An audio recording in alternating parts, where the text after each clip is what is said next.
My name's Jill Rowe, and in this episode of the Different Podcast, I talk with Steve Chalke all about rejection.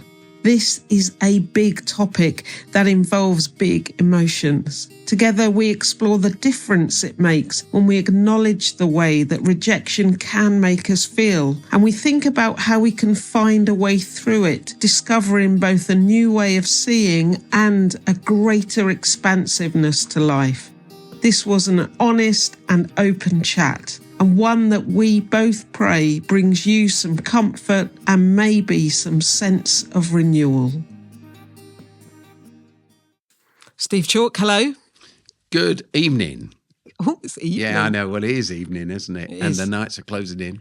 Although we are in a room that is completely black on the walls. Yes, so it makes you feel that it's evening, even if it's bright sunshine. dead hot and sunny outside. But it's not. I can confirm that because I just walked here from some of Oasis's offices. We're in an Oasis school. Perhaps we should say that. We're in the drama studio. Yeah, with black drapes hanging all the way around to give us a non-echoey sound. But it also means it always feels like it's winter. Yes. And dark. And there's a few stage blocks, a little bit of a performance. Anyway, it's really good to see you again, Steve. We're going to talk in this episode of the Different Podcast about rejection. There's a happy topic. Yeah, you choose them. I'd like to point out that Jill chooses all the topics. This is, what's it saying about you? I know. What do you want to tell me? I've got this issue about rejection. I know. I tell you, because I was thinking that, like for you, there's the classic story of rejection with Mary Hooper, isn't there? When I was 14. Lad. Yeah, when I was 14, which anybody who works for Oasis has listened to endless times. They must be bored stiff of the story. And it's the story of how I founded Oasis, or in my head, how it came about. And I always think, Joe, that I should change it. Like you, how many times have you listened to me tell the story? Probably 1,000 times. Exactly. And I just think you deserve better, Mix it up a bit. Yeah, mix it up, change it around, like introduce someone else or just swap it out altogether. But I can't, and because it is the story. Anyway, for those of you who don't know what the story is, I fell in love with a girl who was a year older than me. Her name was Mary Hooper. I still know Mary, and I went to a youth club week after week after week, seeking her to notice me, to fall into my arms, to tell me that she wanted to spend eternity with me. But she never did. Instead, she sent her best friend to me one Friday night. Only 14. I know, but all these things matter when you're 14, don't they? Anyway, instead of telling me that she had undying love for me and she couldn't live without me, she sent her best friend across the hall at the youth club to me, a friend called Carol, to tell my friend called Kit to tell me that I was ugly and that she would never go out with me. I'm not laughing at that. No. If I was the last bloke on the planet, I had stood no chance. And it was the crestfallenness of that night as I wandered home, lonely, lost in a dark South London at 10 o'clock or plus at night, that it came to me that I should begin something called Oasis. Well, actually, I should begin something. I didn't think of what the name was until much, much later, at least a decade and a half later. But anyway, that rejection was the start of something good. So there's something good that comes, isn't there, in rejection? There is something good that can come out of a rejection. Yeah. There's lots of internal learning and there's lots of external change. But rejection is just rejection, isn't it? Yeah. It's horrible. Rejection can be about something that you've done, something you believe, could be a relationship. Well, it can be about something. None of this applies to Mary. Mary, if you're listening, she is fantastic. She is. And I still know her. And I've often thanked her for my rejection, for the rejection of me, because without that, I'd have never got round to starting Oasis. But rejection can be about where the person is who's rejected you, what's going on in their life, So they're rejecting you, they're angry with you, they're down on you, they're walking away from you, but it's because they're in turmoil themselves. All behaviour is communication, as we often say together, as we all know. So somebody's anger, their inner frustration comes out sometimes they can't let it out for the person they're really angry with, so they turn it on you. In fact, I was in a conversation just last night with somebody who was telling me about a whole load of anger they'd got off somebody else. And there was I waiting to step in and kind of caress them verbally. You know, it was on a phone call. And they said, I see poor mental health. I know poor mental health when I see it. And I know that I was on the receiving end of both barrels, and it wasn't even me that person's angry with. Yeah. So there's a massive thing, isn't there, about in an experience of rejection. This isn't always the case, but it is always important to consider what's going on in the other person. Like, what's their story?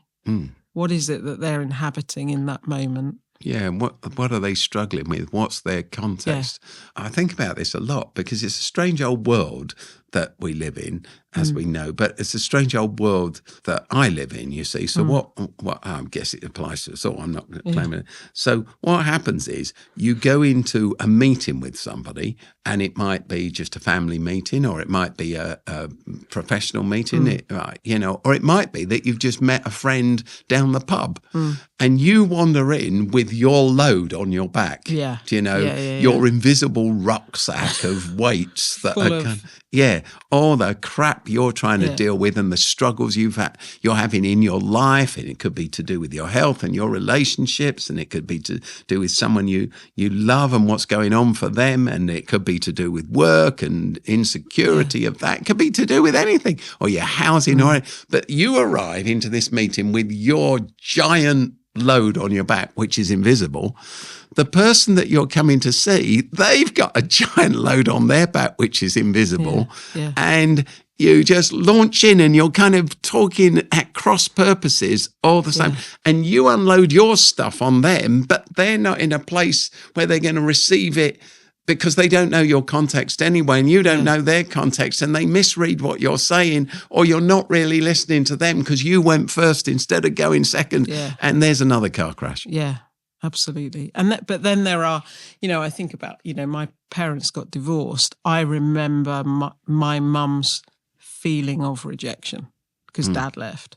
Like that wasn't a lightweight thing. That was like a profound sense of pain and loss. And I think that's an important part of navigating an experience of rejection, isn't it? To understand it as a grief. Actually, there's all the elements of grief are tied up in some people's experiences of rejection. You have to approach it as an experience of grief and loss. A bloke walks out on his partner, on his wife, because he's going through a midlife crisis and he's trying to prove that he's still whatever he thinks he needs to be. And he looks at his wife and she appears to him to be not enough. And, the grass is always greener on the other side of the hill or wherever it's growing. And it's a disaster for him and a disaster for her, and the sense of rejection because she stood by his side all these years, and then he just waltzes out the door. And the number of times I've seen that happen and seen the ongoing impact on someone who, because she's been rejected, she then can't trust someone else because she, in her head, it's going to relive. It's going to happen again and again and again and again. And so you become the prisoner of the person who's walked out on you. They've left you. They've gone. They're getting on with their life, but you are still imprisoned by them. I mean, that's just another way that this rejection thing works out. It happens for all sorts of reasons in all sorts of ways, doesn't it? But you get bound up with an unhealthy, unkind, inconsiderate, unloving decision someone else has made. They're free. You're dying of it one way or the other. That's really difficult, isn't it? But I think part of just acknowledging you're angry, acknowledging that it feels like the crappiest thing around, like there's an honesty that you have to approach that rejection. It's not fair. It doesn't feel right, and all the rest of it. But eventually, the light can appear. Tragically, there's that great piece of wisdom, isn't there, that hate always destroys the container that it's held in. It's like acid. So someone walks away, but the hatred, the anger burns up inside you. Yeah. Hatred destroys its container. Yeah. So the hardest journey is about how you come to a place of release. Yeah. You were talking about your mum. I don't know about that journey. Well, and for you, it's easier to talk about you. Yeah.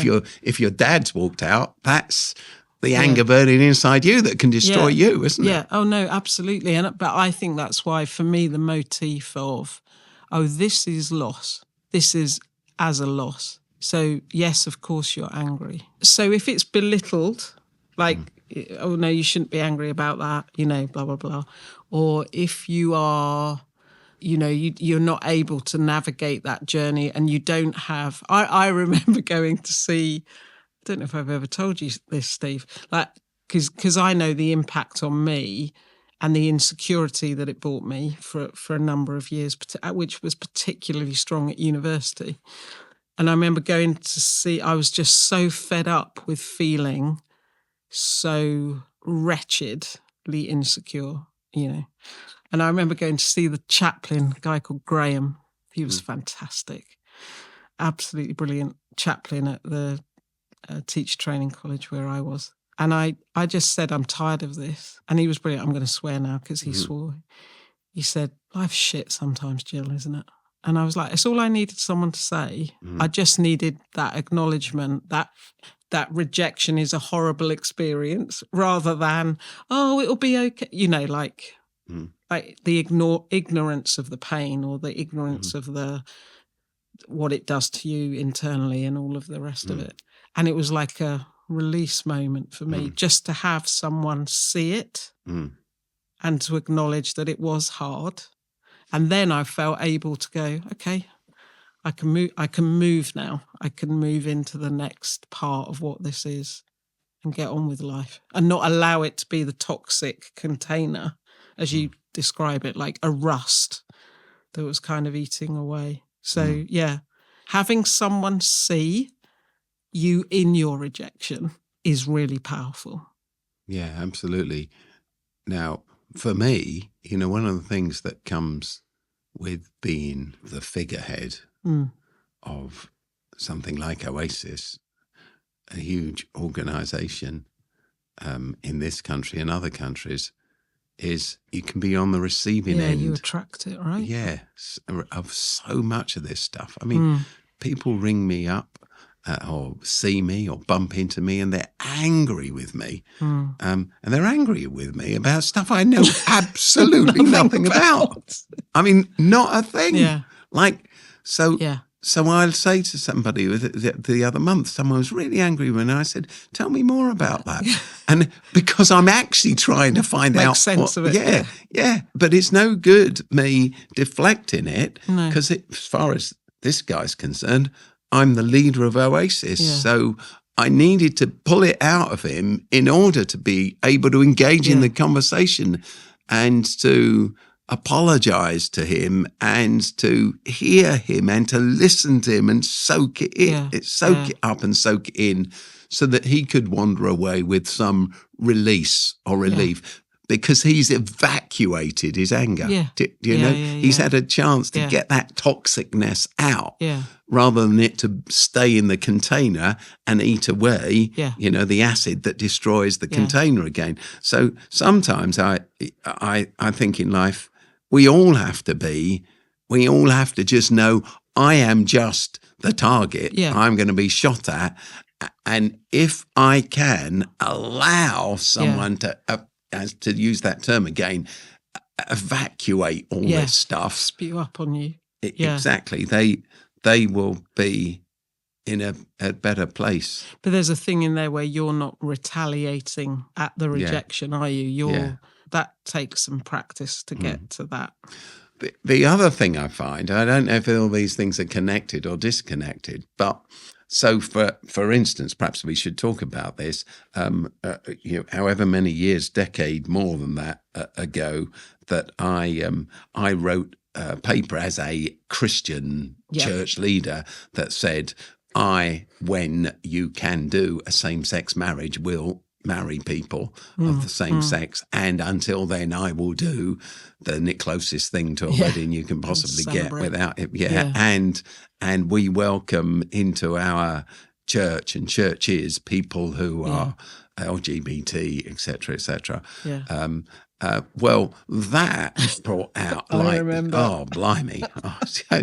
Tell me, it was absolutely full on, like a giant missile attack. Yeah. In fact, the press release about what I'd written and I can remember where I was, and the press release and the article that I'd written, or one of them, was released at 1:00. I think it was on a Monday. It was at just after lunch, right? And by 3 minutes past 1, my phone was ringing and the emails were coming in. I remember the people I was with because I warned them that I was in a meeting, and I said, this meeting is going to end in total disruption at about 1:05. And it sure did. But people walked out me, etc., etc., etc. Now, I learned loads of things from that. But one of the things I learned was this.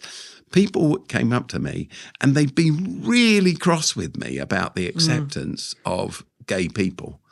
They'd be really angry with me. And it took me some weeks, probably months, to work out, I don't know how long, that they weren't angry with me at all. Actually, I'd articulated what they believed, and what they were doing actually was practicing on me answers.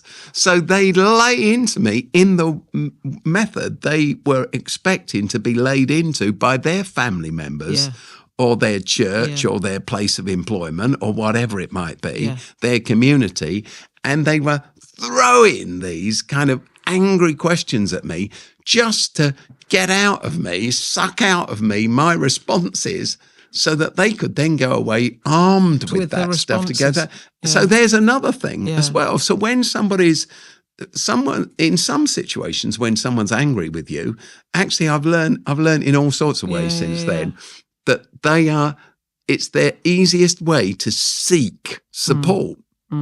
Does that sounds really topsy-turvy and unreal, but and some of that was coming, and I remember it really well, some of that was coming at you seemed to be about people feeling like they were losing power. Yes. Which was bizarre because you weren't trying to grab power in any way, shape or form. You were just saying, here, we're inclusive. Yeah. And actually the articles, the papers I released, I'd been writing them for about a year. Yeah. So I was very careful. I said, in my opinion, I wasn't saying I'm right. I was saying, as I thought about it, I was almost saying, it pains me to say it because I know it will upset you all. Yeah. In fact, I think it was called a matter of integrity, wasn't it? Because I was saying, as a matter of integrity, I have to say what I think. And I'd like to bring this to a meaningful discussion around this.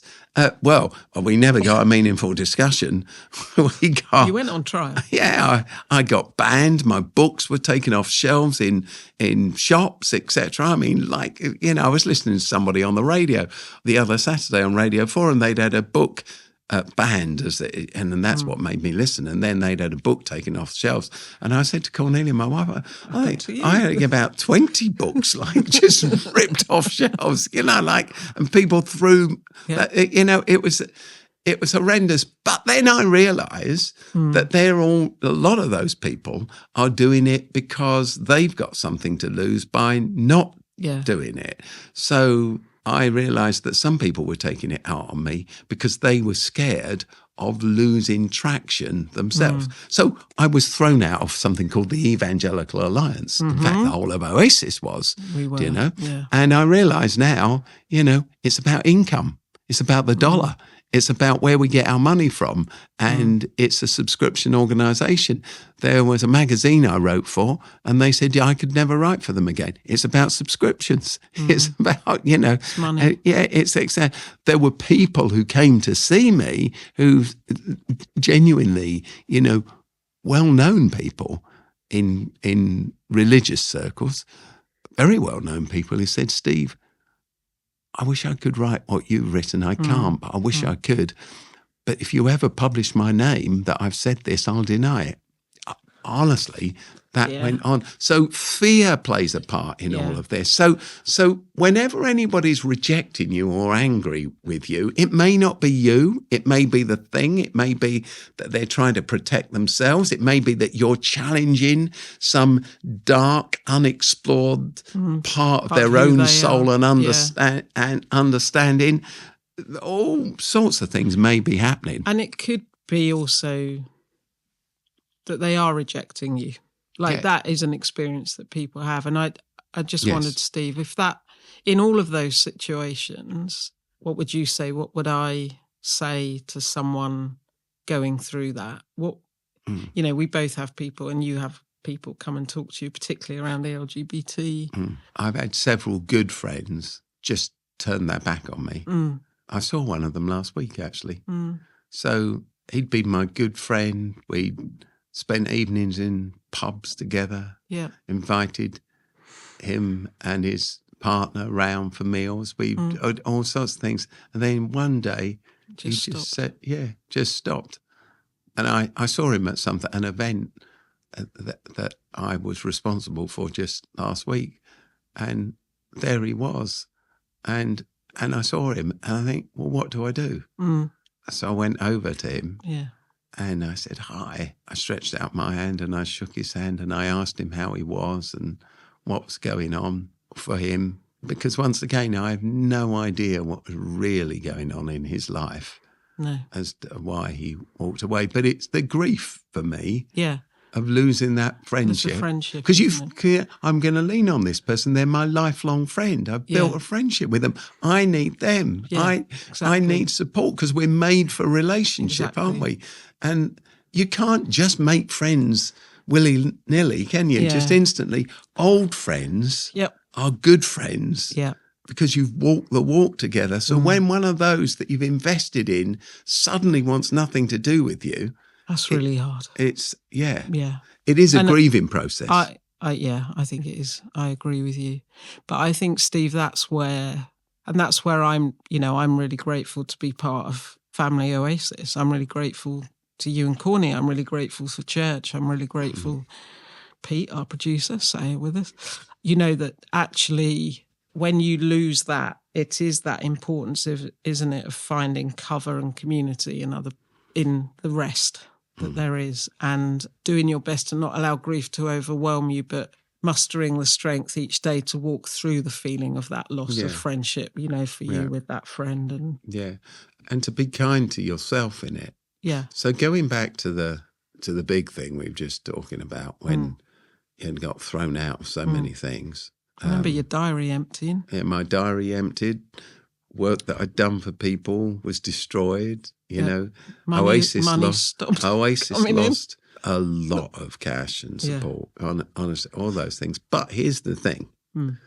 So it reached the stage where I didn't like going in a church building. I mean, I leading an Oasis church. I don't mean that. No. But I didn't like going into a church building, or sometimes people would say, oh, I'd go to speak at something, you know, a kind of mainstream thing. And somebody would say to me, oh, my friend, the Reverend so-and-so, do you know him? I'll get him over to talk to you.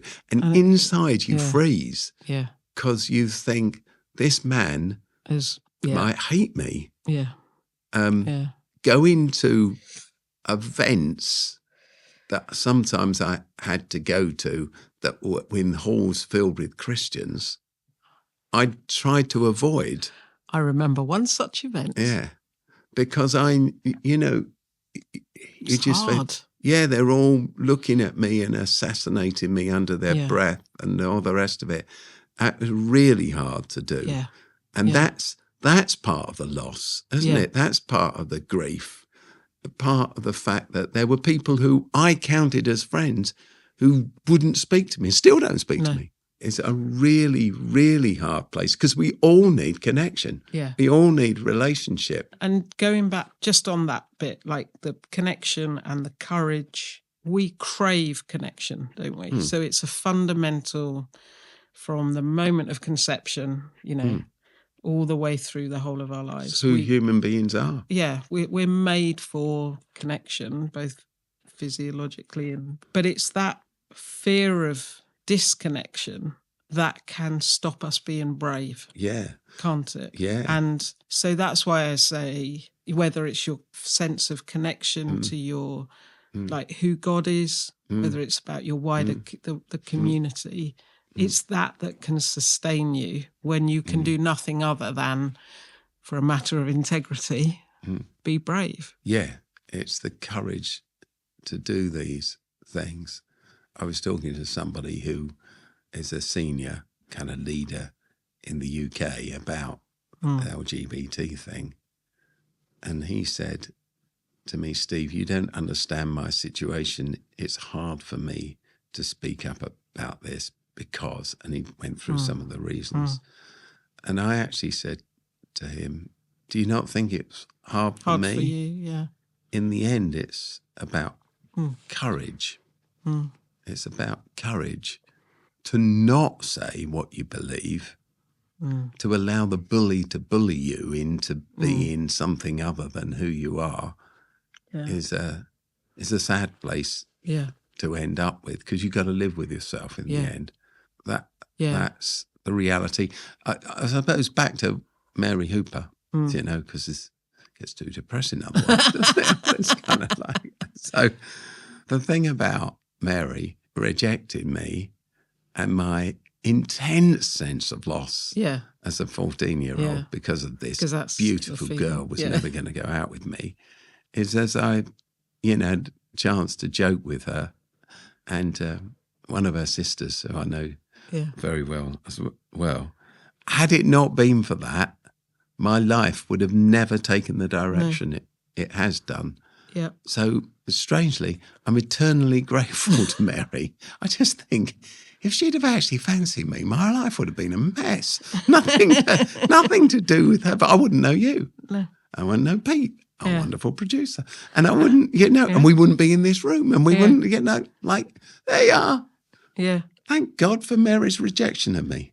There's this quote, this Richard Rowe quote, where he says, our brokenness is the raw material of God's restoration.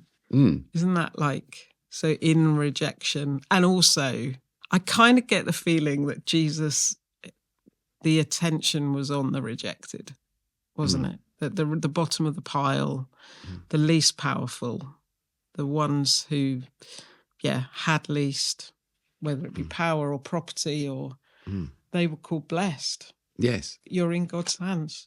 Yeah. Those who were rejected by the authorities, those in positions of power, as you say, those with influence, those who could get things done, those who were rejected by them were always at the top of Jesus' friendship list. He was always the includer of those who hadn't been included, who knew what rejection was.